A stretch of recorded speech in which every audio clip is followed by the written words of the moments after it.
Alrighty, welcome back. So we are on our fourth little rendition of the Team Power rankings, kind of doing them as games get played and stuff like that. We've got, I believe, like 5 or 6 games that happened since 310, which this is our old list right here from 4 days ago. We've got a new one right here for today. Um, so we're gonna update all this. This is not the completed product yet. Um, yeah, let's go look at some of these games that we've been seeing. I believe we already went over.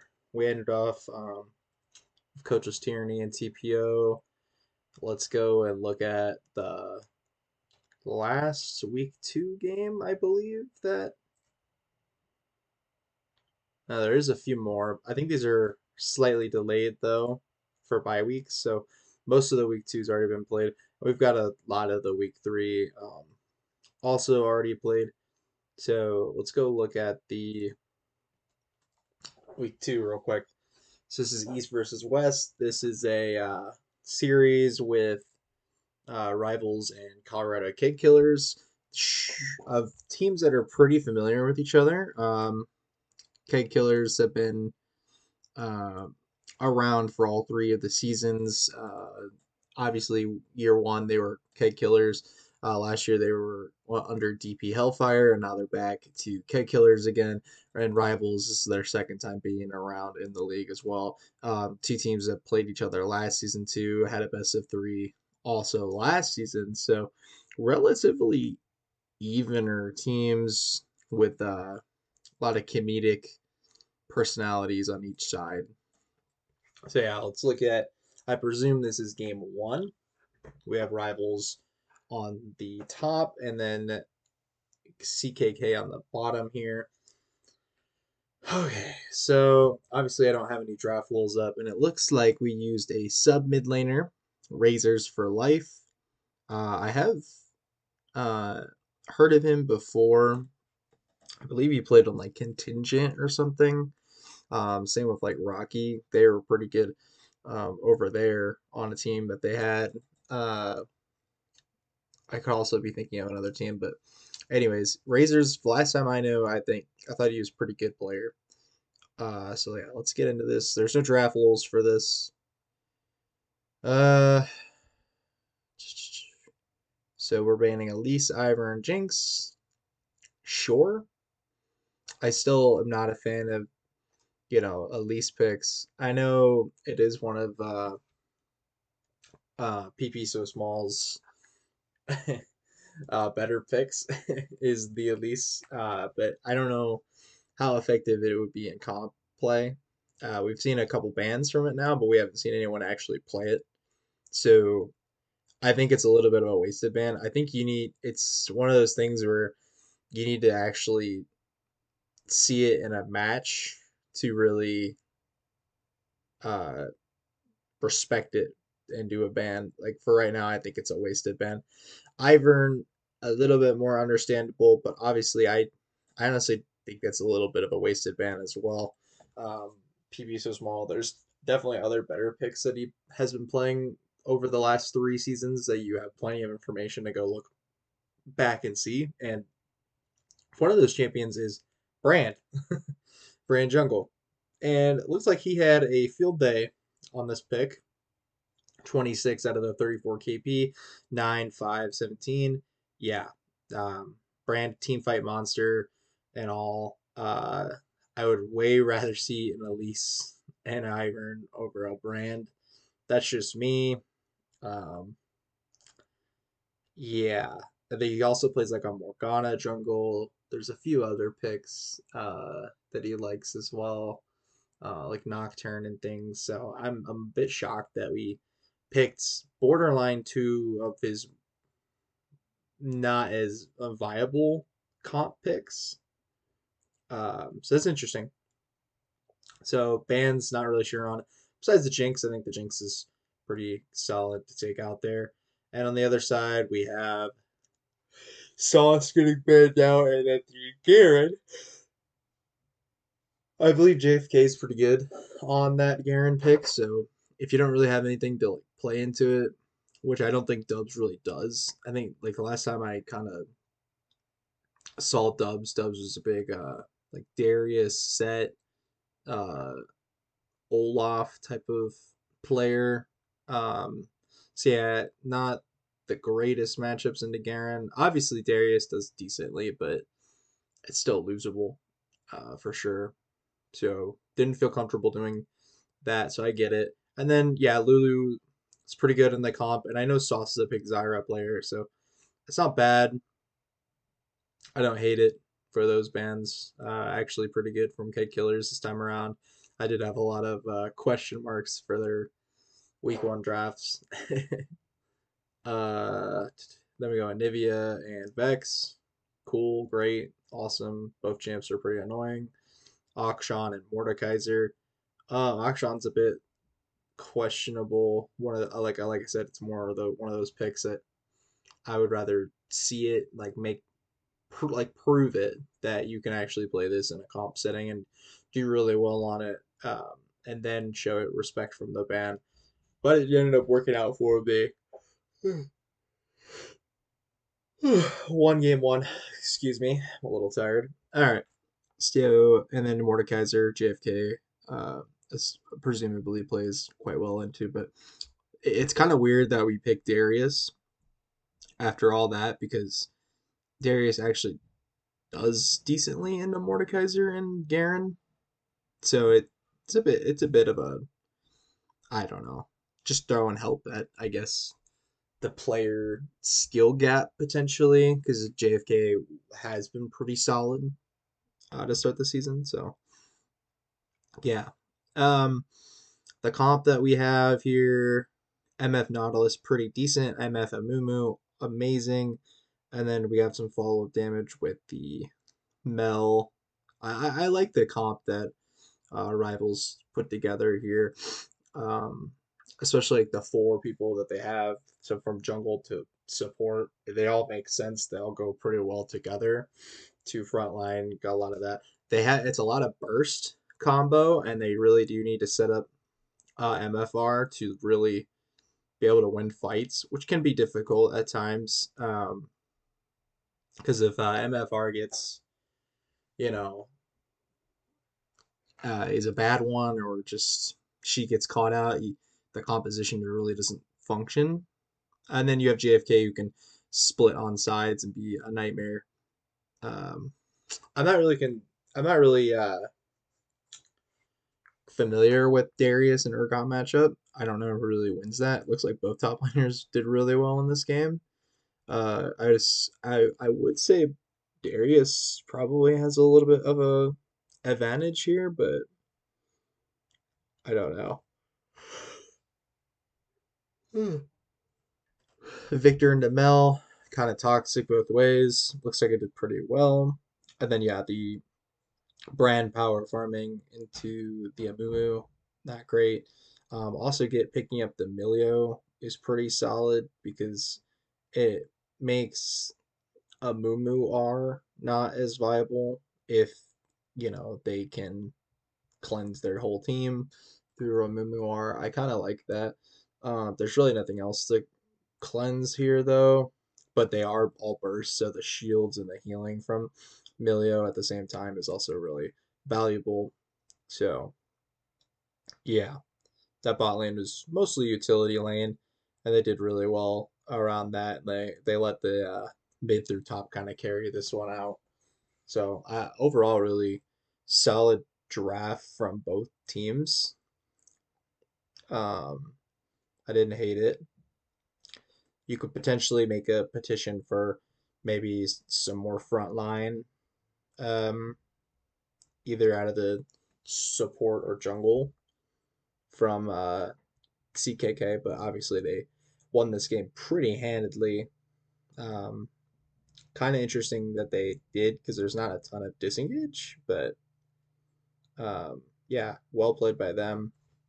We'll go ahead and look at game two here. Husky playing Ziggs is kind of interesting. I see that off the rip. And we did change up our bands a little bit. We dropped the Ivern. Great, because he didn't play the Ivern this time around.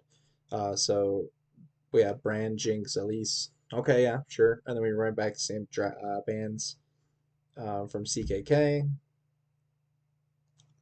the Victor Vex ban, dropped Anivia, but he didn't play Anivia. And then we got two EDC bans on Husky, which looks like forced him onto this Ziggs.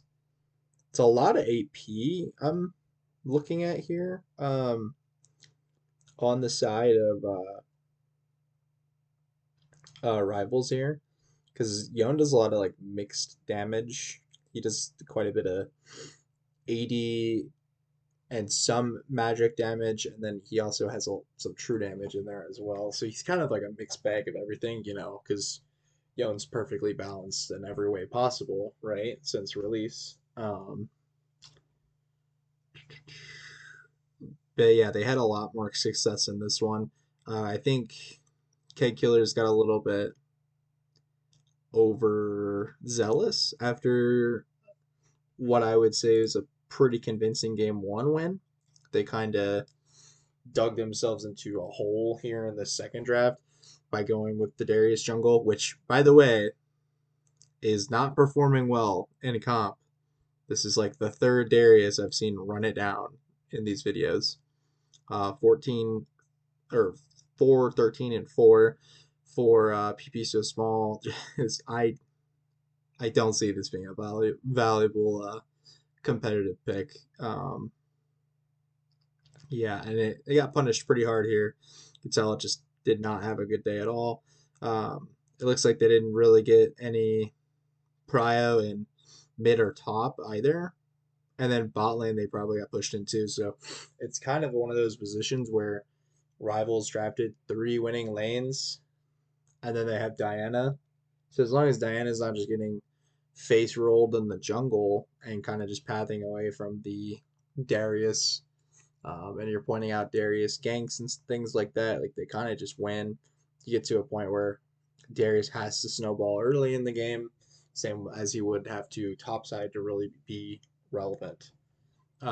It's an interesting composition that CKK drafted but it is kind of all over the place. I really like the like Twisted Fate, Ash, Milio part of the comp. Like there's a lot of pick potential there, but I don't really like um, the Mundo Darius combination on the top side. It just doesn't really go all together. But like I said with rivals, I think they're a little AP heavy here, especially into like a Mundo, which could have been scary late game.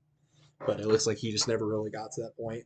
And luckily for them too, they also have a lot of tank shred and the Yone, Mord, and Diana. So it worked out for him. Probably was Mundo was probably the only thing they really had to worry about late game here.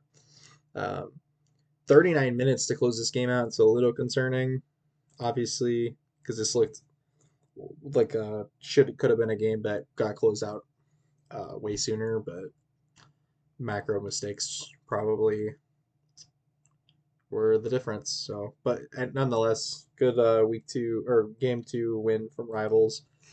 And then here's our game three. I do really like. So yeah, MF Nautilus is perfectly fine. I believe this is the third game in a row for Sauce. Yep, it's third game in a row on Nautilus. Nice to see consistency.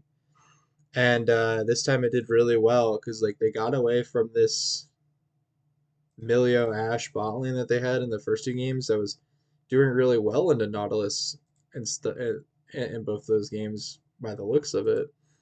Um, but in this one, they went away from it and they went on to Sona. I think Colorado Kid Killer's draft here is it's one of the worst that I've seen this season so far, just in this game three.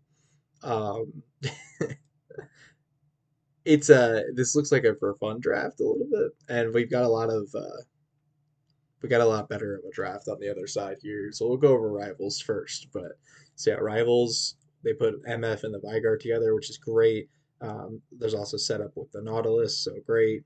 Uh, Sejuani also locks down people and can uh, have everyone kind of stuck in the glacial prism.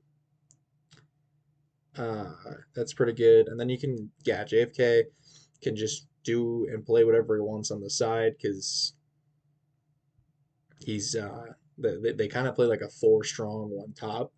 Like JFK is going to be a good splitter. Also can group with his team and things like that. But JFK is really going to be most effective on the side lane in a 1v1, taking 1v1s that put pressure on the side lane. Because if he gets a kill there, somebody has to go up and respond, and then you get numbers elsewhere. So it looked like that was happened quite a bit as well here.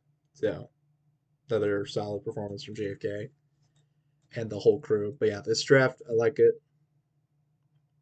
The other draft don't like at all. Bands we don't really talk about. Pretty normal from what they were doing game one and two.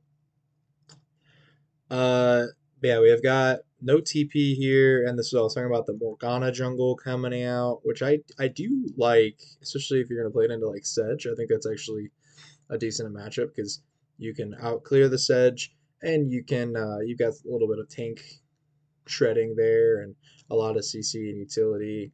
Morgana jungle's underrated, but they just didn't really draft um, for that at all, really. So we've got Zed into Vigard. Did not work out. This was, I think that's a terrible ego pick. I'm not gonna lie, especially when Grandma was, he's mostly a mage player and all this stuff, and like they're just kind of like playing all these champions that I don't know. It feels like a for fun almost kind of thing. But yeah, the Zed. I mean, if you just pick Zed, maybe it could have worked out. And Dubs on Pantheon actually did pretty well. Dubs looks like he had a good series overall, even in the loss. So I don't know this, but like Pantheon top isn't crazy good.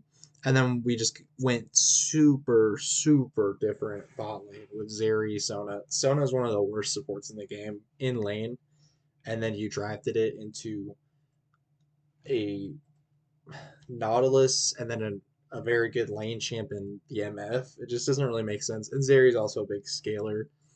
It, I don't really like that, and they definitely ran it the fuck down in that game. Definitely lost lane pretty terribly in that lane. In that game, it looks like they also kind of struggled in this game too in lane, but yeah, it. I think they need to go back to the drawing board on this one. I think their game one draft a lot better, a tiny bit weird, obviously, but like they could have used another frontliner. But I think this one at least worked out for them, and they played to the strengths of it. These other two drafts just weren't quite it for them, and I think this is a big draft gap. Um, and I think that's going to be the difference for Kite Killers this season is how much effort they're going to put into, making compositions that really work out fundamentally instead of playing for fun on the draft screen. So good win from Rivals. That kind of closes out week two. I did spend quite a bit on that series, so we will go a little bit faster. We have Forge Esports Vanguard with White Lotus Azale. Watched a little bit of this series on Twitch. First game, Azale really cooked them. It really wasn't close in any degree at all. Bot lane got ran over everywhere, just got kind of ran over. This is kind of how it went. Um, yeah, they took away a lot of Traxon's picks here, and then they also gave the Udyr, which I love giving the Udyr. I think I would 10 times over rather have a Mumu banned than Udyr. I don't think Udyr is great in comp, even no matter how good the Udyr player is. That's just way too much. And then I love the J4 counter to that. It just locks him down. Most of the time, too, in comp and stuff, Udyr will take Ghost and things. So the J4 alt gets even more efficient. Obviously, Time to Clown took Flash in this game, but he wasn't going to do much in this one, even with the gold. He did get a little early. He did get a little early lead, but it never translated to anything at all. And then yeah, I don't like Ari. So there's two champions that is I don't think fundamentally are good right now, and then not good together. Uh, Everything else about the draft is fine. So each 4G Sports bad game one, and then yeah, this composition that uh, White Lotus Azale has is pretty solid all around. Varus, Braum. Braum's a little bit of a noob trap for the Seraphine R and everything like that, but it's still fine. I think it's just okay of a counter. It's not what you think it is and would be, but it goes well with Varus, and it was whatever. Giving a lot of protection probably to the Victor and the Varus throughout this whole game. They have a lot of auto attacking type of champions as well, so all the synergy kind of works out with Braum here as well in that regard. Histika did really well. Top lane, yeah, this was good. It's a good composition and great game one from Azale. When I watched this, I thought they were just going to run over 4G Sports, but we had a much closer game two. We had a really interesting Camille Renekton matchup, which was fun to watch. I think Wildstar could have played this better in game two on the matchup. I also think his build was a little funky and weird here, but yeah, it is whatever. It is what it is. They did get the win. Time to clown. They left the Udyr up again, but they didn't take it this time because he realized how inefficient it was going to be against a champion like Jarvan and against this team that like they're just going to cut you out and you're not going to have fun playing the game. So I'm really glad he went on to this Xin Zhao, and look how good he did on the Xin Zhao here. This is a big part of it. Traxon also went ballistic here. I do like the Taric combination with the Camille and the Xin Zhao. You have like Taric with any sort of like engage is kind of great because you can kind of just Taric guard the engage, and then they're not taking any damage, and it all kind of works out. And that's how you kind of start your fights, and then you get um, your Jinx reset with Syndra. Syndra and Jinx work pretty well together because Syndra can pop a squishy pretty easily most of the time if she just lands her kit, especially around like the 20-25 minute mark. Kind of just if any like if honestly anybody in their composition, because they don't really have like a true tank here. Everybody, if they got hit by Syndra here on the side of White Lotus Azale, was just going to die. They could get easily bursted here, and then that's just Jinx reset. So 4G Sports much better composition and game two here, and I don't think their composition for White Lotus Azale in this game two is like bad. Obviously, the Renekton's pretty decent into the Camille and lane. Jarvan Zin's a little bit of a wash. The mage picks are a little bit of a wash. The bot lane theoretically should win in lane, but they kind of they have like a lot of like lane dominance on the side of Azale, but like their team fight is significantly worse, and they don't synergize as well as Taric with the engage that they have, and Syndra and Jinx resets. Um, so but it's not a bad composition if you're looking for lane dominance and like an early lead, which I do think is what they had. And then I think Forge came back later in the game when they were more so team fighting, and that's going to be the power of Taric and three item Jinx. So I think they let this game go on too long, and they didn't punish the amount of scaling and how weak the lanes were um, early on here. So that's how I would view this game too. From what I remember as well, I didn't watch the entirety of this game, but I believe most of that was happening. So let's go to game three here, where we have 4G Sports again, uh, pulling off the, I would say a lot of people would say a big upset, and a 2-1 over Azale. Azale, one of the teams that was pretty solid all season long, or like coming in, very hyped up team. So yeah, they left the Udyr up again here, and we're on now Sejuani. Excellent job. Time to climb is figured out. This is a 43-minute game. What a banger. We have the Camille Renekton matchup quite again. Still a funky build, but it got the job done at least this time around. Traxon in the spot lane going ballistic again. And then Akira also getting in on it with the Oriana pick. Oriana with Camille and Sejuani is a little bit disgusting as well. So I really like that kind of combination. And Sivir, Karma, pretty oppressive bot lane as well.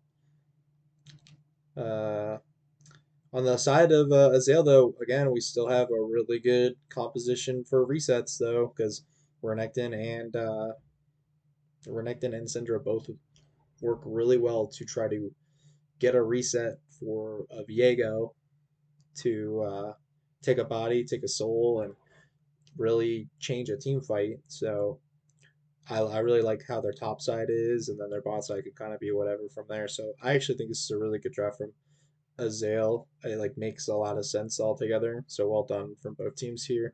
This was pretty much a game of just executing, and it looks like 4G Sports in 43 minutes was able to execute a little bit better on their composition. But yeah, this is a huge win for them. But let's do some rankings. I did forget to do rivals and keg killers. So, like I said, this was the old list from 310. 4 days later, now we have some more games to evaluate.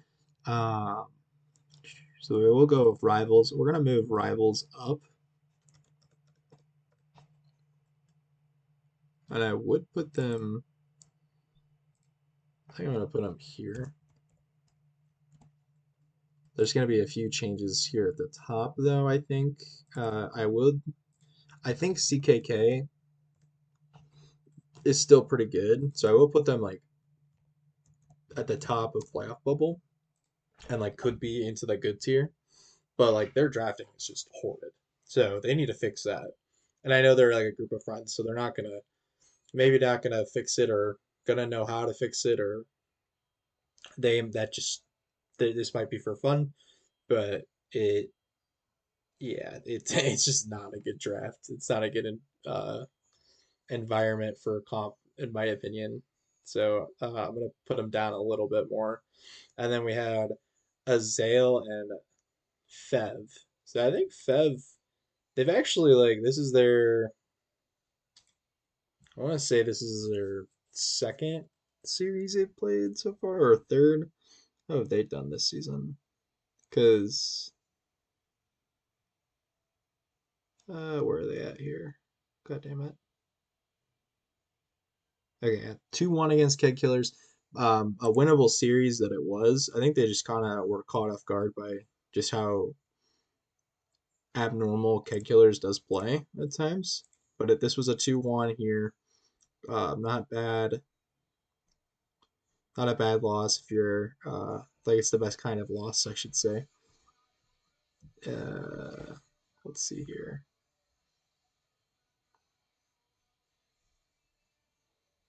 And then they took care of business against Blackthorn. Okay. I think this was a pretty convincing series from what I remember. And then, yeah, they got this 2-1 over Azale. I'm going to put them into the good tier. I think they have a lot of, they've been a little bit battle tested so far. Not the hardest schedule, but I think they have proven enough that they're, I think, going to be a pretty solid playoff team here coming around. Like, I can't see them not making playoffs, even in the West. I think they're going to be pretty solid there. And pick up a lot of wins. Beating Azale is pretty huge, I would say, um, for them and their playoff positioning and seeding. That being said, I'm gonna have to drop Azale down another notch. I did drop him from favorites to contenders. Now I'm gonna have to put him down in just the good tier. It's the second series they've lost. They were 1-2. Now, granted, they lost against I believe it was yeah, DPK. I mean, DPK is really strong from what we've seen thus far, and oh god, they 2-0'd Agra Parambe. That was a pretty good series and um, a very convincing win. That's what kind of got them back on the map to keep them in that. But 4G Sports Vanguard, they kind of needed to win. I'm not gonna lie. I think this was a they're gonna make playoffs and stuff like that, but like they are gonna be in a tough race for seeding, and they might have to play a tougher East opponent or like one of the only more viable East teams that we've seen. Like they might have to go and play potentially between like Rat Tactics, Dropping Point Knights, Calypso's Calamity, Keg Killers again. Um, like any of those four, if as and that's like only if they get to the 5 through 7 seed, which kind of looks like might happen.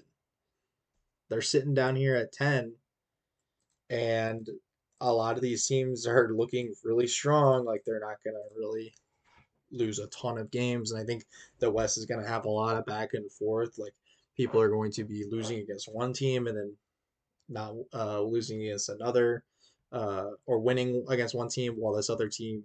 I don't know. It's just gonna be a lot of back and forth in the West. That's all I should probably just go with. Um, but yeah, they're gonna go down a little bit, and then I moved up Fev, moved down CKK. That would should be caught up. Let's go back to week 3. Rat Tactics and JRCC, really nice win for Rat Tactics. Because a lot of people were kind of writing them off a little bit for the early season they've had. They got demolished by AIED, and then they barely scraped by Rat Tactics Paradox Haze in week 2, quite frankly, giving up a game there. Obviously had much better games 2s and 3s, but it was it's scary. 41 minutes here. This is a classic RT comp though, um, with the top side at the very least. So they got the win here. Fusion and played into Casante, pretty cancer. They somehow gave Byzantsky the Wukong, so we banned Zeri, Swain, and Karma. JRCC, what are we doing? Ban the monkey. This is. Ugh. Please tell me they did it in game 2. Yeah, they definitely did it in game 2, but jeez. All right. Well, that's the first Byzantsky game we get of Wukong this season. I didn't think we would ever see one, to be honest with you. But there it is. Don't let him have the monkey. It's pretty impressive and pretty great. Zeri also popped off on this Jinx. I mean, it's a 41-minute game, and Jinx is in the game. They don't really have much scaling on the side of uh, JRCC here. They do have some good lockdown in the lane. Like this bot lane actually looks like a pretty good like pairing that could deal with Jinx Lulu. Clearly that just didn't happen though. Like they couldn't shut them down, which is pretty much kind of what was needed. Same with the mid lane pick. Like Ari has to beat Vel'Koz here. Um, Again, we're gonna keep picking Ari until I guess we lose every series that she's played in. I don't know how many games she's won this season. I think Coin Flip's working on champion stats and stuff like that, but she's bad, guys. Stop playing her.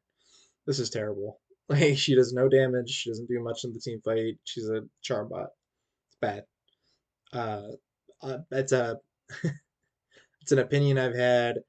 She hasn't always been like this. She needs damage buffs. It's just how it is. She's weak right now, in my opinion. There's much better mid laners to play.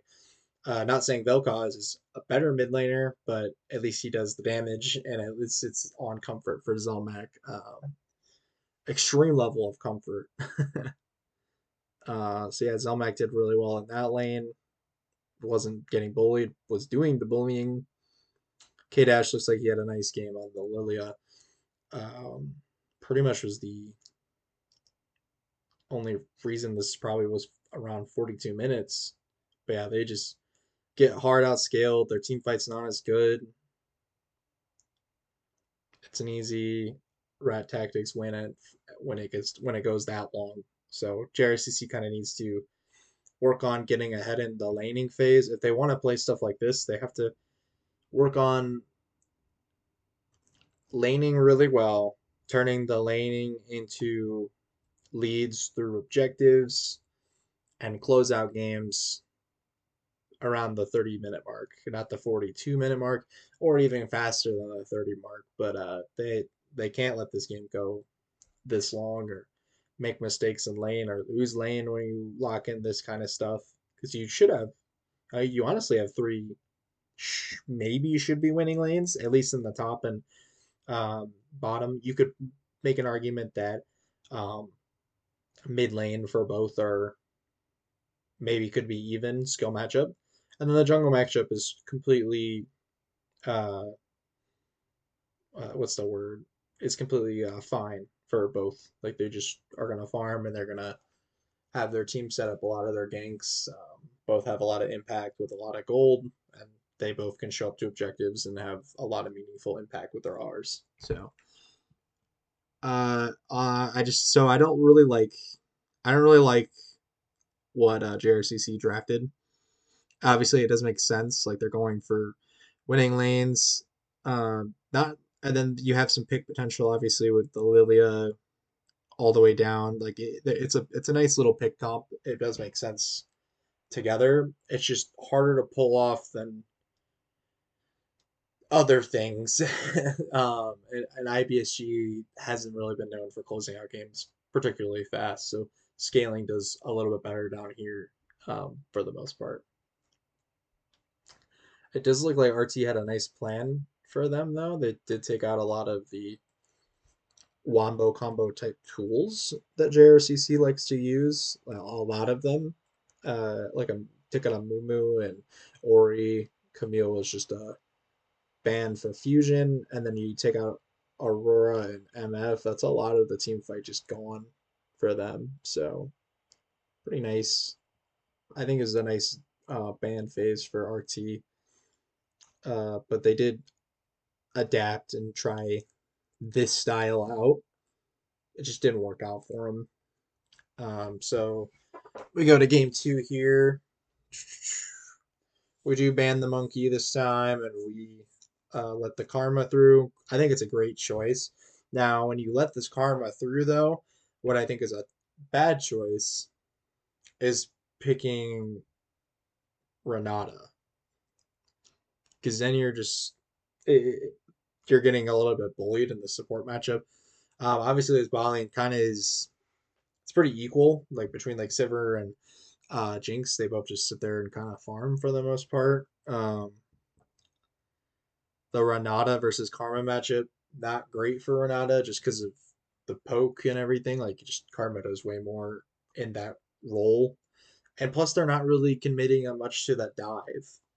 Like, there's really nothing for Renata to disengage really here that's going to be effective because Gwen can just W.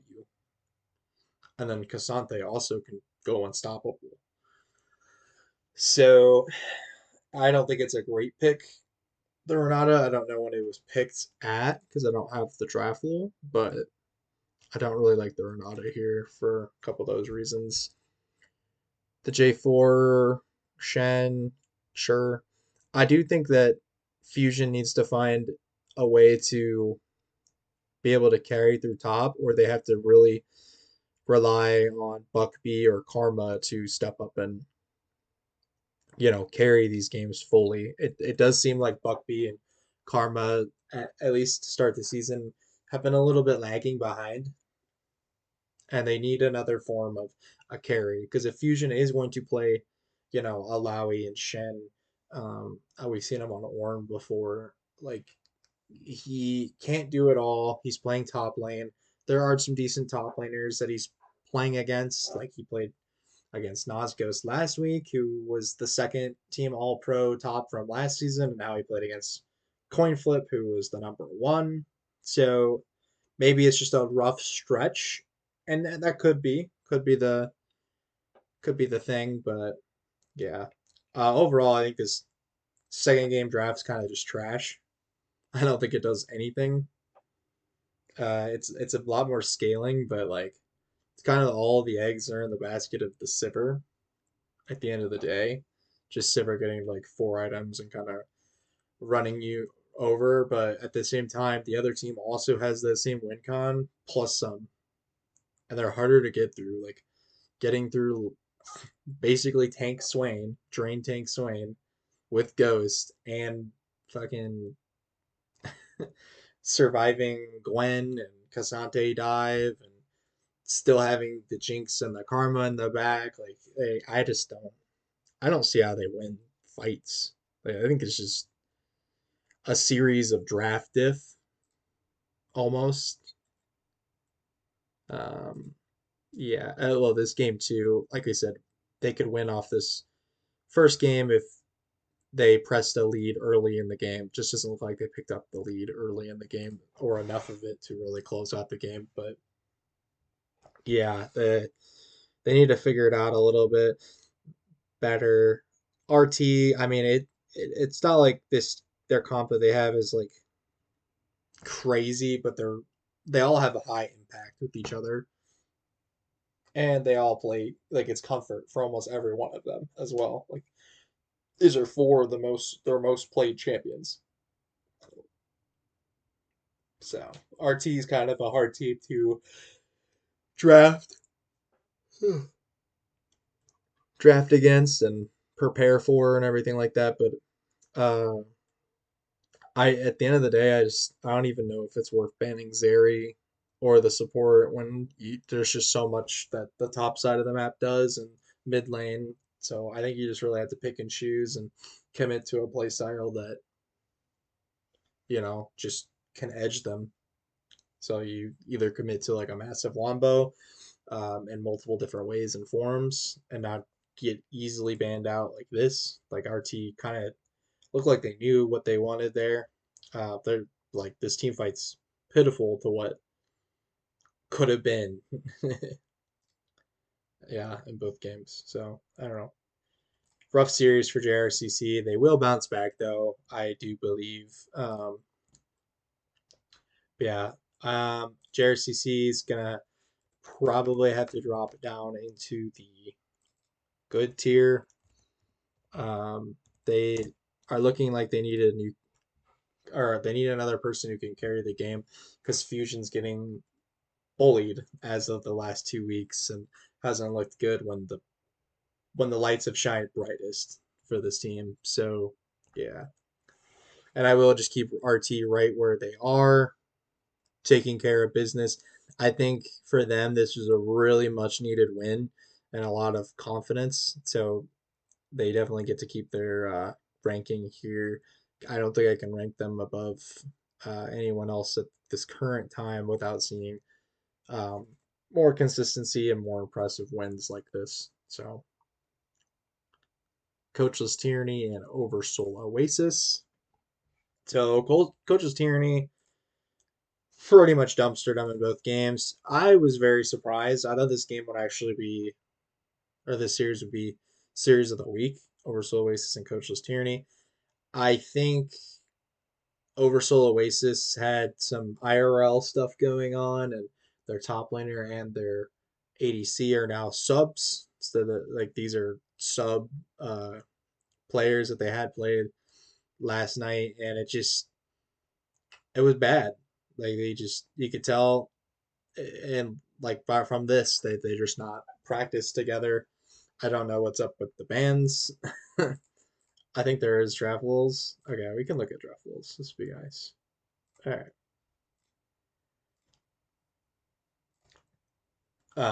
We will just go over this real quick. The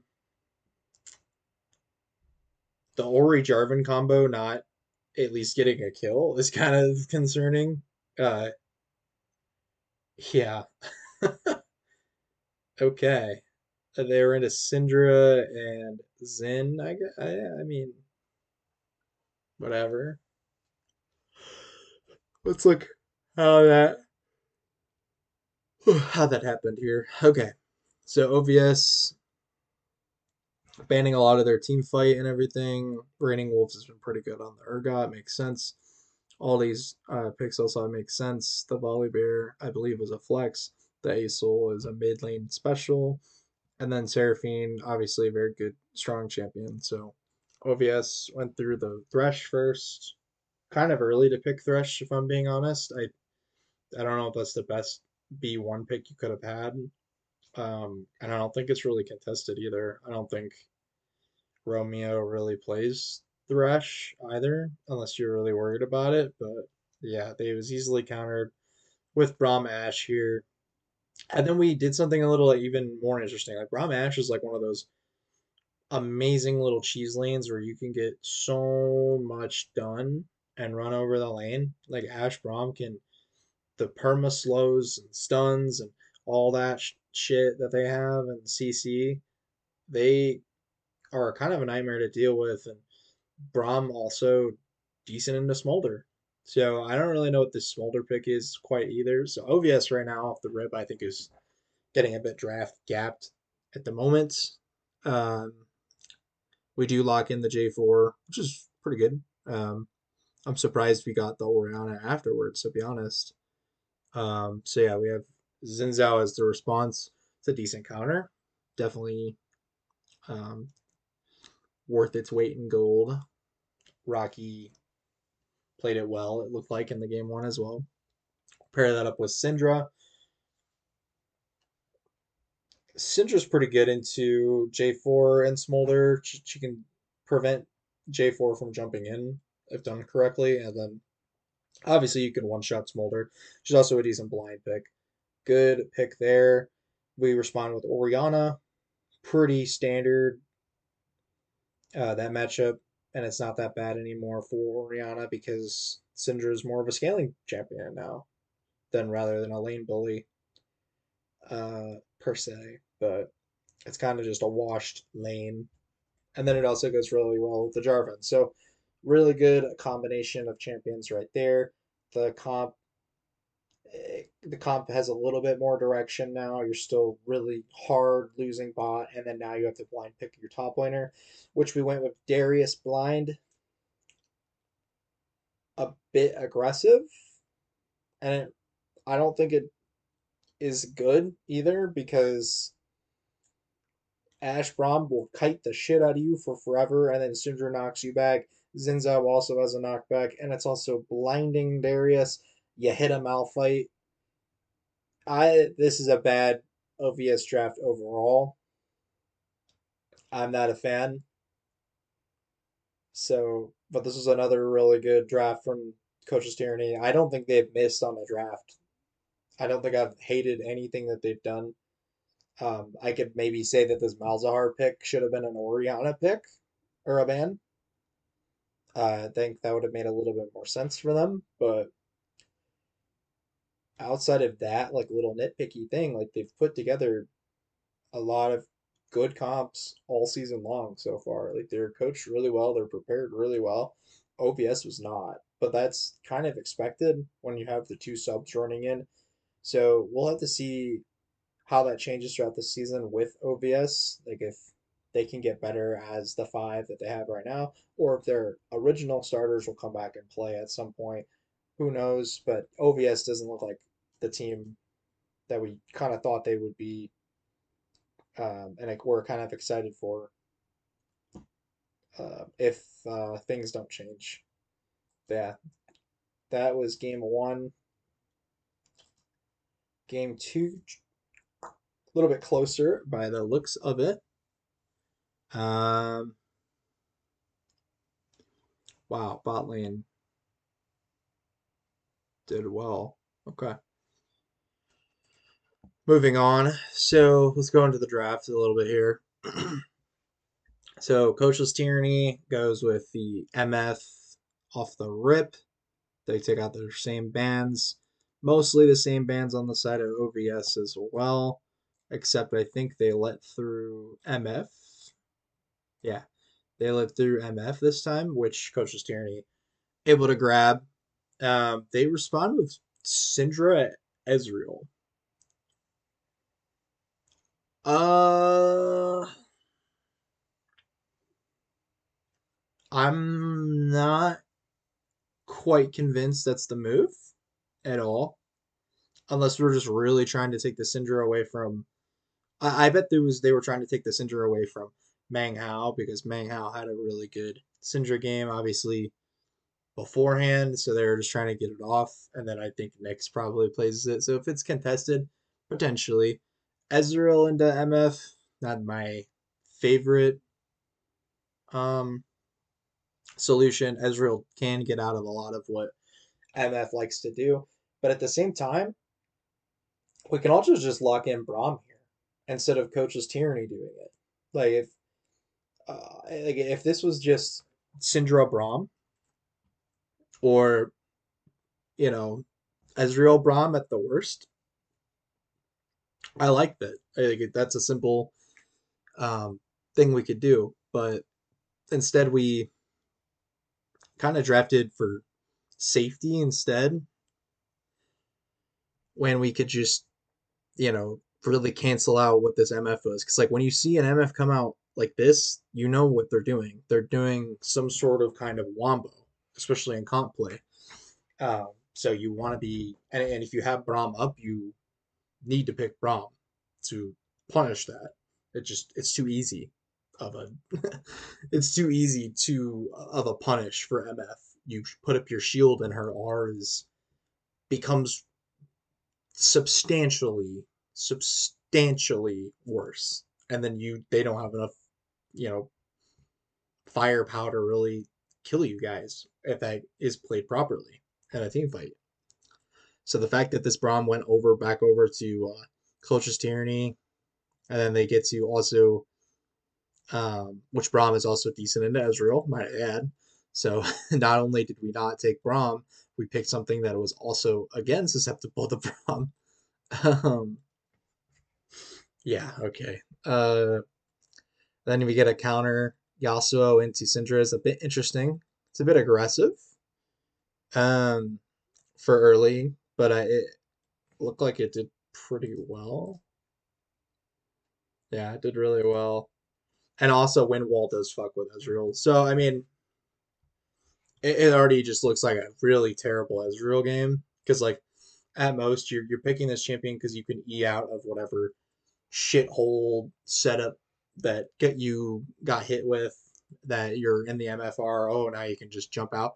But then what? You have Braum and you have Yasuo walls to get through. It's like, what are you doing? It's bad. And then we just blind pick our jungler, our Hecarim here, which I I don't know.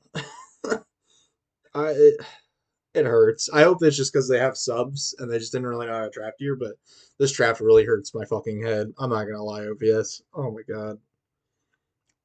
Like I get it. Kappa can play these champions and do good stuff with them, but it's one of those where it's like Coach's team did a really good job of just sticking to stuff that's easy, like sticking to bands that are easy to play, very high impact always, and then letting Kappa prove himself on these other champions. Kappa wasn't able to prove it here. And then we were talking about the Elise earlier, where PP so small. This is what I think teams should do: leave these up. They pick it, and if they're just high they're high risk champs. Like, this was not like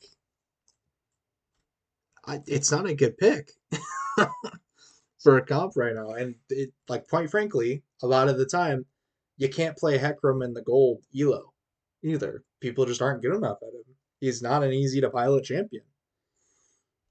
But I they might have had a plan because I do see a Zillion come through next. But I mean, like, what the hell does Hecarim really do even into this? Like, it's not. Yeah, I don't get it. I really don't. So I think we're just have a really bad front half draft here, and we're trying to make it up here in the second half. We got the Zillion coming out for the Hecarim, and then we banned a lot of the weak side top laners that Raining Wolves plays. Same the other way here. Zillion blind. This Diana pick comes out, which is beautiful because there's actually nothing that's going to stop Diana from just ERing everybody, and Yasuo also R's into it as well. These two are an insane combination of champions together, and there's nothing that's really going to stop them either. Out of all four of these champions, Zillion can res one person, but then what? Still have all this other shit you have, and then you're also probably eating an MFR in the middle of all that while you're stuck. It's Coach's Tyranny is putting on a clinic in the draft, guys. This is this is how you draft.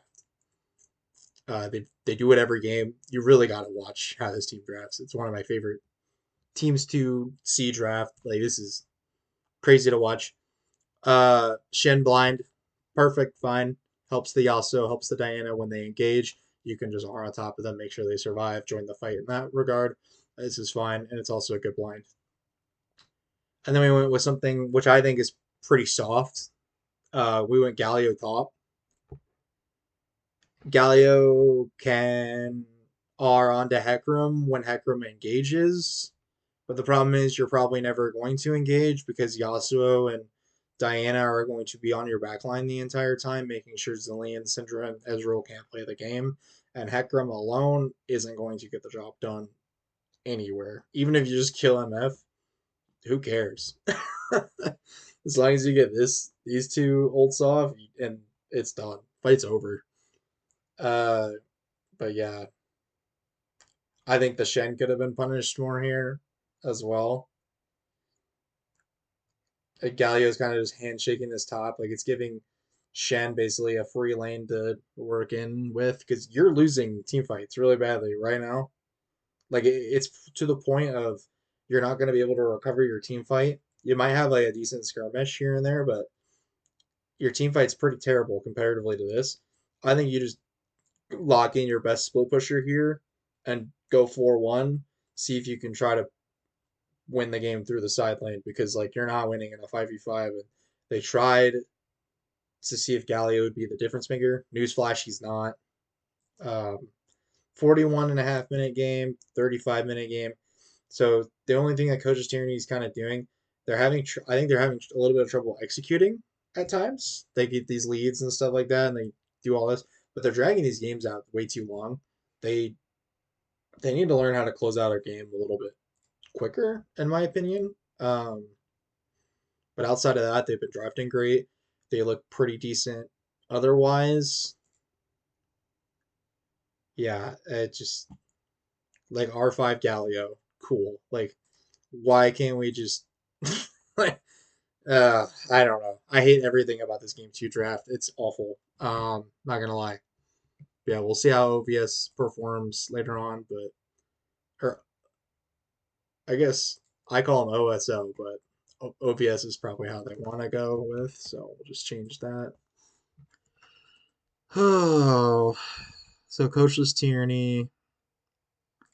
I think they're gonna have to be in the good tier now.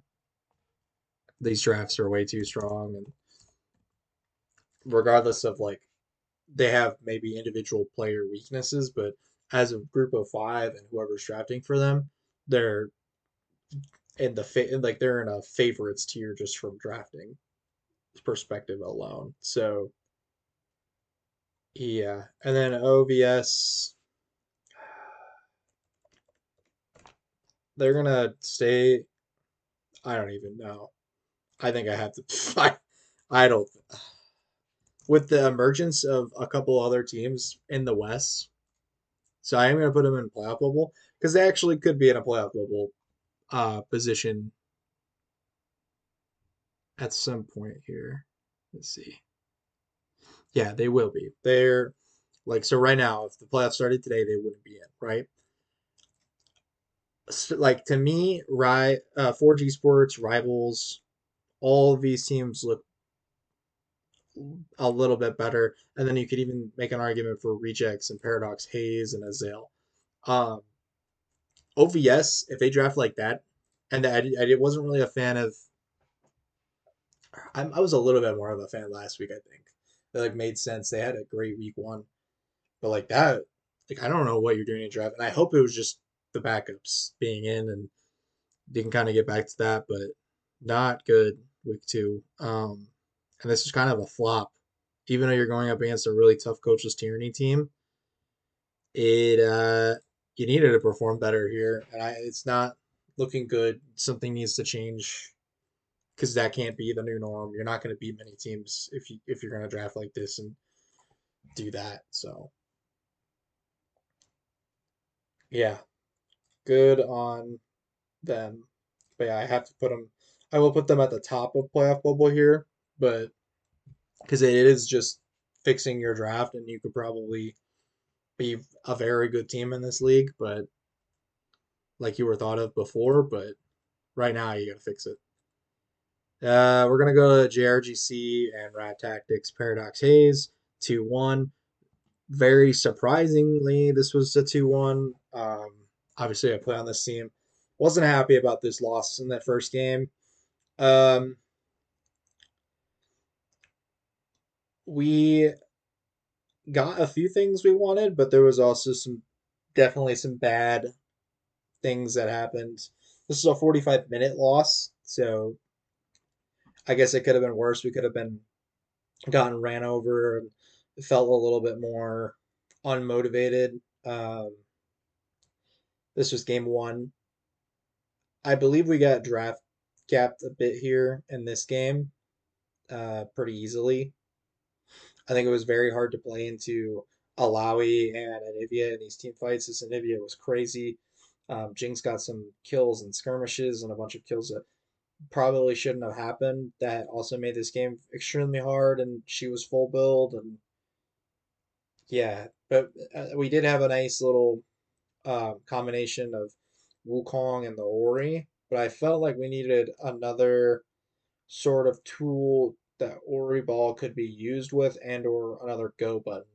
We R5 the Lulu, and I don't think that was the correct choice. I think we needed something along the lines of like a Leona or yeah, something else that had some sort of engage option. It doesn't have to be a tank. And like most people will say, like, oh, but you're into Galio, Galio, a lot of disengage and stuff like that. True-ish, not really. I don't think Galio is that great in lane for the support, but and like they're at worst they're gonna handshake it. And when we just need lockdown on Jinx or Anivia, and we can run through this game. The Lulu is just going to die in the back and not really have as much impact. So I think this is a little bit of a bad draft error that we had game one. Um, in terms of the bans, I think RT PH they tried something out here. They banned Lilia, Viego, Shyvana, first pick Jarvan. Put me pretty much on Wukong for like what I play else. I had a few other picks, but Wukong made too much sense here. We did end up kept picking up the Oriana right after that, so we were pretty good. So R1, R2 was we had the Wukong and the Ori. That was we thought that was a pretty good answer, and then we were able to still grab the Renekton on R3, which was great. Um, Obviously, we ran into a bit of an Alawi, and then Mid lane was hard to progress against as well, but we did get a lot of objectives and we were controlling that stuff early. But eventually got to the point where it was all grouping as five. We were late to objectives, and when you're late to an objective and the enemy team has a Nivea and um, Alawi, your life is going to be hell. So there was a lot of mistakes that we made in this game. Not proud of it, but I'm glad we bounced back and were able to win the overall series. I will chalk this one up more to a bit of a draft gap at the end of the day. This is well done by Moby and them. Uh, so yeah, good game one from RTPH, who also took a game off of Rat Tactics. Even though they are the only team that hasn't won in the West, they one haven't played a series that they probably would win in, and then two, they've gone 1-2 against Rat Tactics, the main team, and then JRGC, who have some of the better combined records of the season so far. 6-1 and 4-3. So like the number one teams in both divisions currently. That is who they're losing to. So I actually think could have been more of a win for them at the end of the day. Um, we This was game two. We buckled up in draft though, and I think we had a much better game. We got a lot of what we wanted here. They kind of tried that strat again. But this time we were blue side, so they can only do the three. I was very shocked to see that they left J4 up. I thought J4 would be gone. So we were able to grab J4. Um, and then their response wasn't very strong. They drafted like a Sejuani and Tristana, and we kind of just picked up the Oriana and Caitlyn for free after that. Um, so I think we hard draft gapped them in this one, but and they didn't really have that much answers and stuff. The Kennen came out late as a Mordekaiser counter pick, did pretty decently in lane, but I don't like Kennen into this kind of comp because, well, into like Mordekaiser and Jarvan mostly because one, Mordekaiser can death realm you as you're getting your R off, so it really doesn't matter because if you soul ulting Morden as ult, you're probably just gonna die anyways. Like I think it's a pretty bad counter pick. You can survive in lane and such, but like when you can't use the only thing that makes you a viable champion because you just get death realmed, I don't think it's viable. But that's my opinion. And then when your flash is down, you have to worry about Jarvan literally just engaging onto the Kennen, which did happen quite often. Was flash timers on Victor and Kennen were down. We were able to Jarvan R those individuals, Jarvan or Ball them, and they just died. And they got popped. They can't get out because they don't have flash. And they ate an entire combination between uh, Ori and Jarvan. Like, it's not happening. And then, yeah, we had a nice bot lane that was able to just contain this Tristana and Maokai. Like, and they just got kind of poked out and free prio in all of the lanes. This is a really good game two from us. Very simple. Was very proud of this game. Very proud of how my team came back out and played. I think this was Rat Tactics Paradox Hayes' worst draft of the series. Not even close. Uh, Even this one, I mean, yes, I think this is our bad Rat Tactics Paradox Hayes draft yet again, but um, because they didn't punish a lot of things they were doing. So this is Creason's third Oriana game of the series. We went back to red side because they wanted blue again, so they did the thing where they banned all three junglers and then picked Jarvan on the one. We responded with Oriana because we didn't want them to have that obviously really goaded combination of Ori Jarvan. And then we picked up, I believe, Caitlyn on that. And then they responded with Jinx and Cassidon, I think. Yeah, because Castanet was a response to the Oriana. Does pretty well at post six, but you're gonna lose a lot of prio early, depending on a lot of stuff. Like if the Ori really punishes you, it could actually be Ori favored.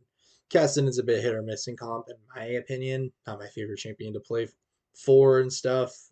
Takes too long. Like obviously we're in a 29-minute game. He's not even 16 yet, so there's also an incredible amount of scaling already on the team with Ornn and Jinx.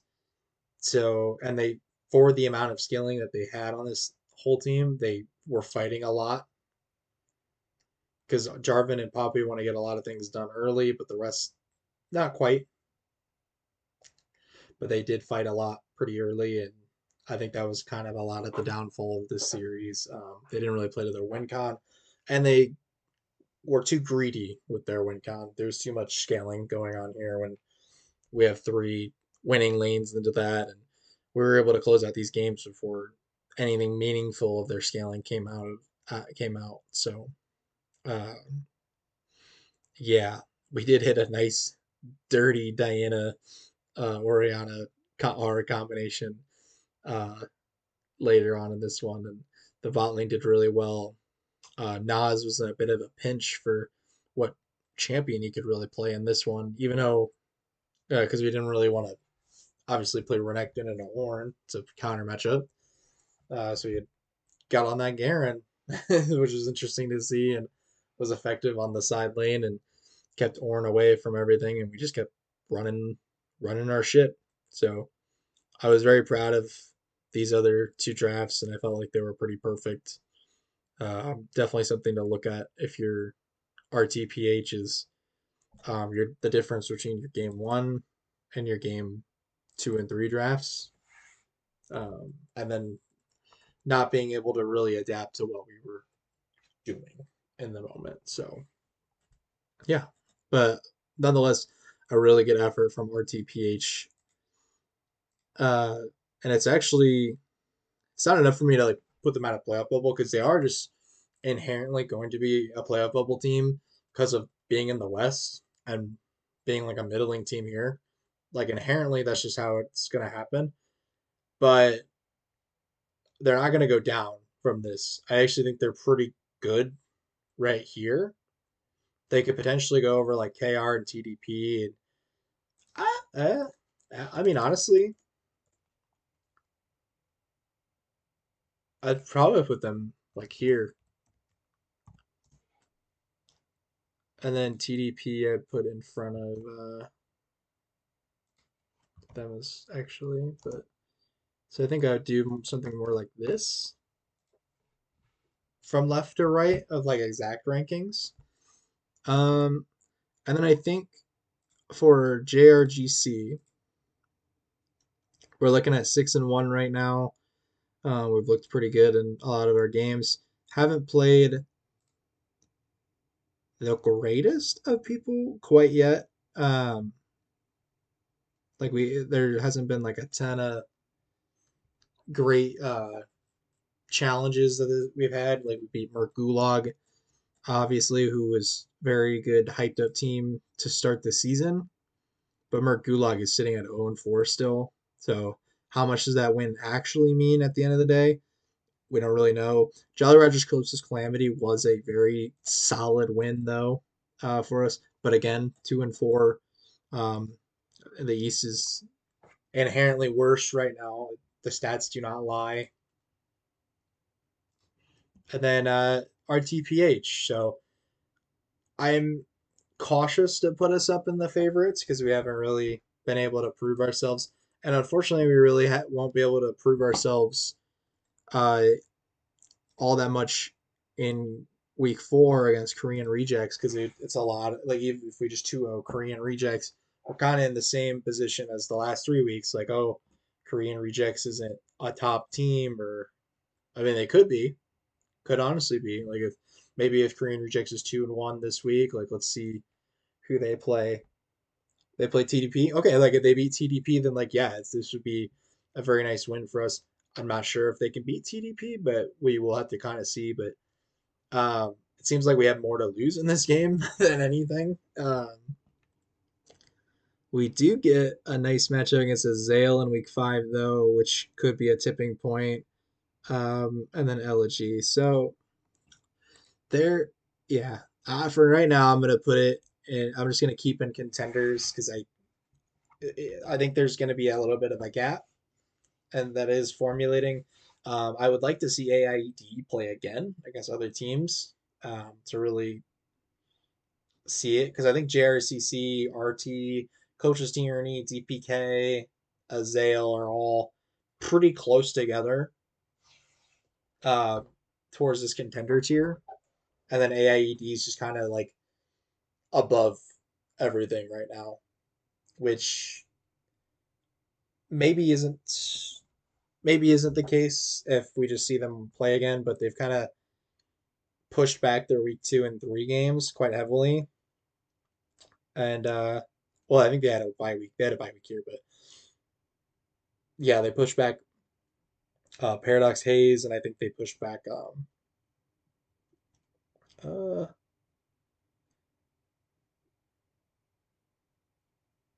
oh no, they did play two, but they beat Black Rose, so expected. Who do they play next? Oversoul Oasis, which they're kind of in a crisis right now. Like, hopefully they get their starters back for that. This could be a good series again if Oversoul gets their starters in. I think this is a pretty good matchup to watch. Still, I'm not giving up on Oversoul quite yet, but yeah, needs to change. Need to show a little bit more confidence. We got one more matchup to go through. It's gonna be White Lotus, Blackthorn, and Bra. Um, Pretty obviously evenly matched. This is an East versus East game. It's a pretty important one as well because, uh, well, one, White Lotus as an org needs more wins. They would love more wins. It's the second one on the season forum out of the 4 teams that they have. So this is a really good one, and it puts them up. That one win puts them up in the 5th place spot. Like they're the only. There's only 5 teams who have wins in the East right now after the first 2.5 weeks of play. So very obviously these wins are very meaningful at the moment.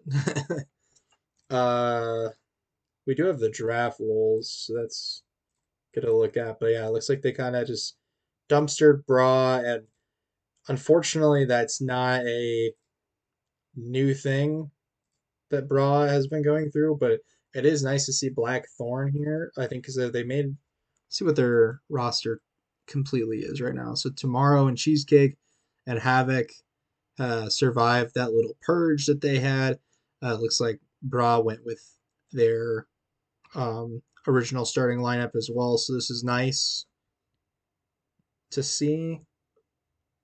Okay, let's just get through the drafts before we kind of uh, go through this really quick.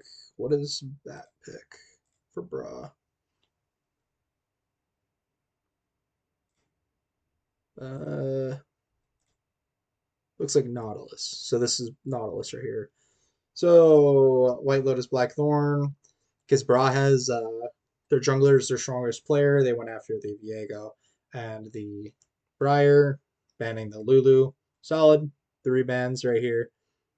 A little bit of everything for Battle Rift Assassins. Went after a Sejuani, Braum, and um, Ari. I know Cheesecake plays Braun or Ari pretty good, so I could see that if you don't really have a pick into it. Like I said, not my opinion that a strong champion right now, but um, nonetheless, if it's a comfort pick for her, and it looks like they went pretty hard at Cheesecake's pool, and Cheesecake was still able to play the Hui. But yeah, the jungler for Blackthorn's new, so I'm not really sure. I bet the Sejuani ban was really warranted. This Braum ban from on Havoc's a little weird, but I don't really know what I would ban a ton of on Blackthorn. So no comment, I guess, on the rest of these bands. I don't know if these would be good or not. I haven't really seen much of their profile. Knowing Havoc though, I don't think Brahm's a good default, and obviously we didn't really pick anything that like Brahm's really like scared of. Like I guess Triss isn't like great into Brahm if we were planning on playing that, but I don't know. I don't think Havoc would pick it off the rip like that. But we went Tristan and Nautilus, so that's pretty aggressive into the Jinx. So we try to get after and punish that. I do like the thought process here, although I don't like Triss and the current state of things. But if you are going to play her, pair her up with a engaged support and try to get her super far ahead and carry the game. And it looks like they did somewhat okay down there at the end of the day. Um, looks like they kind of got blown up on the top side of the map. Um, that does happen. So they played a little bit of a strong side bot, just didn't get far enough ahead, and top side was too much of a blur. So understandable. I do like the response from Blackthorn. Tom Ken's Jinx keeps that Jinx safer. I think you eat Jinx when the bomb's on her from Trist and like no damage really goes through. That'd be kind of sick. Or if the bomb still goes off, that kind of sucks. But anyways, and then we got Wukong. Wukong's a solid little blind, and then we respond with Zac. Not bad. It's not really their technically their style, a Valor style, but I think they're trying something out here, and I don't mind Zac. Zac's pretty good in a lot of scenarios. Um, Bands on both sides look pretty good. Aurora Blind, I do like that. When we go with the Cho'Gath and the Hui, Cho'Gath Blind's pretty solid. You need a lot of AP as well, so not bad. The set is actually a decent counter because Cho'Gath has a lot of HP. You just pile drive the Cho'Gath into the back line. Pretty, pretty okay. I think this is probably an execution error more so for Bra than a draft error. I actually think this is a pretty decent draft um, overall for them. And then I also think Blackthorn, very good draft. So this one kind of came down to the how each team executed, and it looks like Blackthorn was able to get the job done just a little bit better. And then we have the second game. So let's pull up that up. Oops.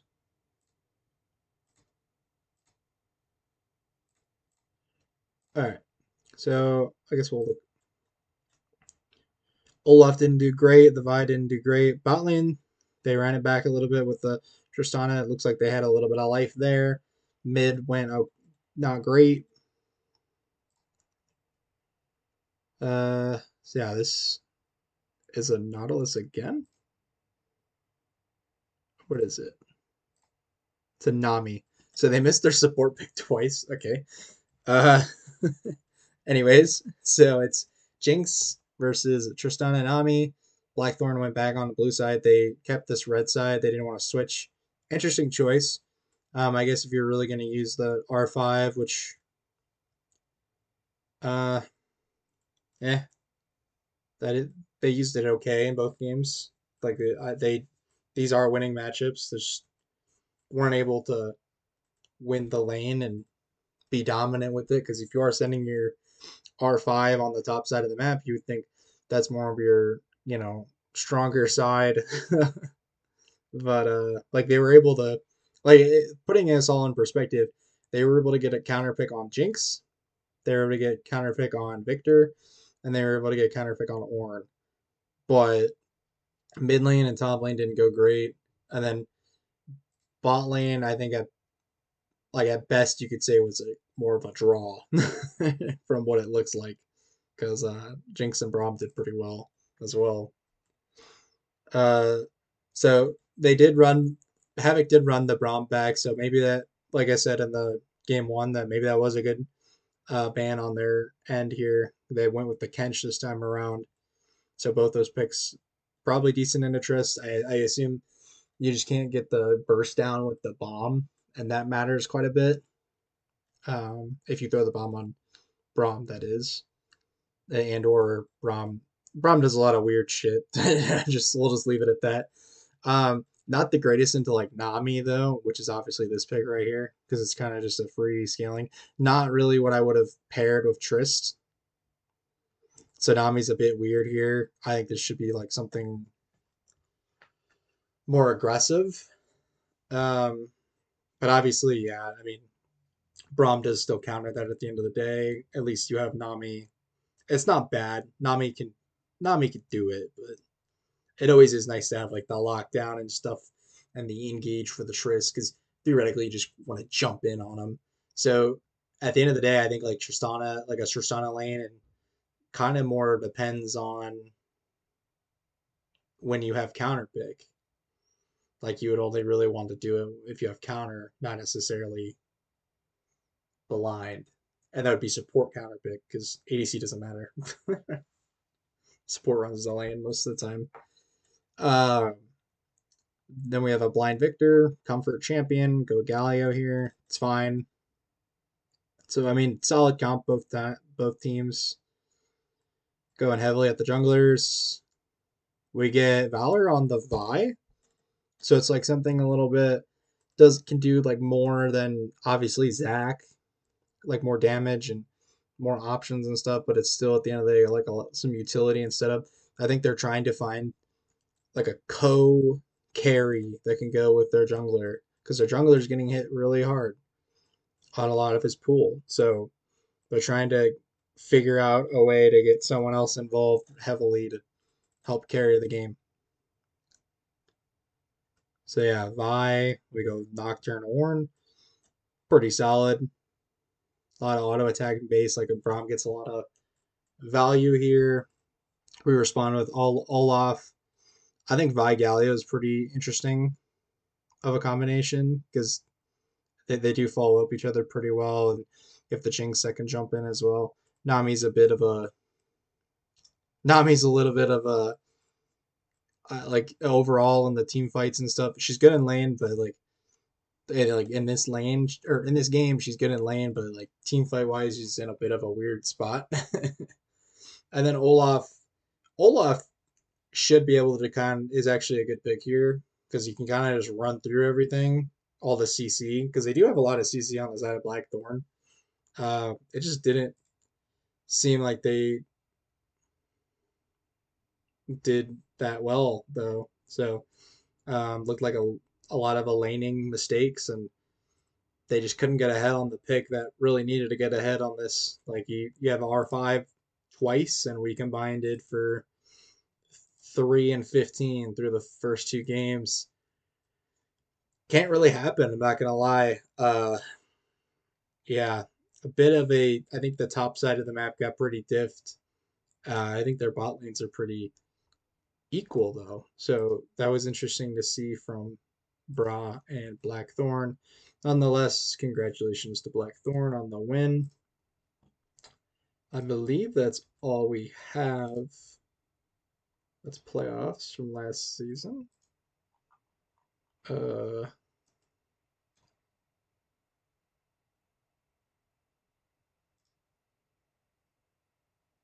oh, they just haven't been cleansed yet? Oh no, it's just okay, never mind.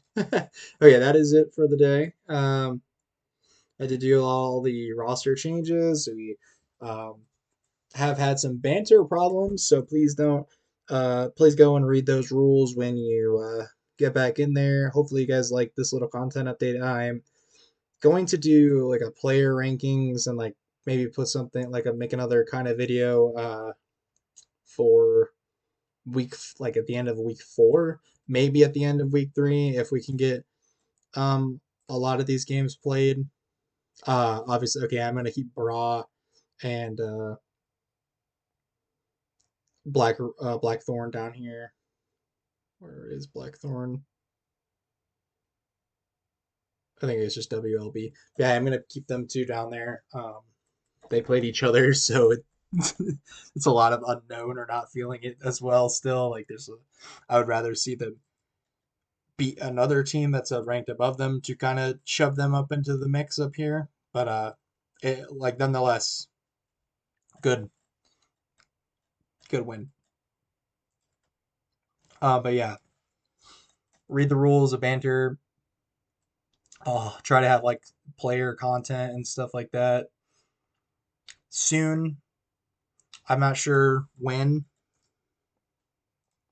It kind of depends how many of these first 4 week go. Because I theoretically I want to do one at like week 4, week 8, week 12 for player rankings, but I could also do like week 3, week 6, week 9, 12. So it all depends.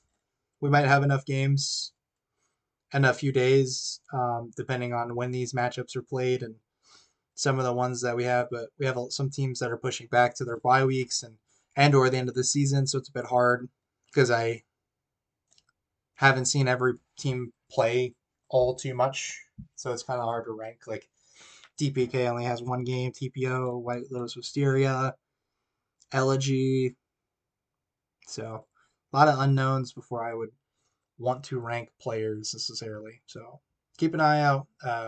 Thanks for watching and have a good one.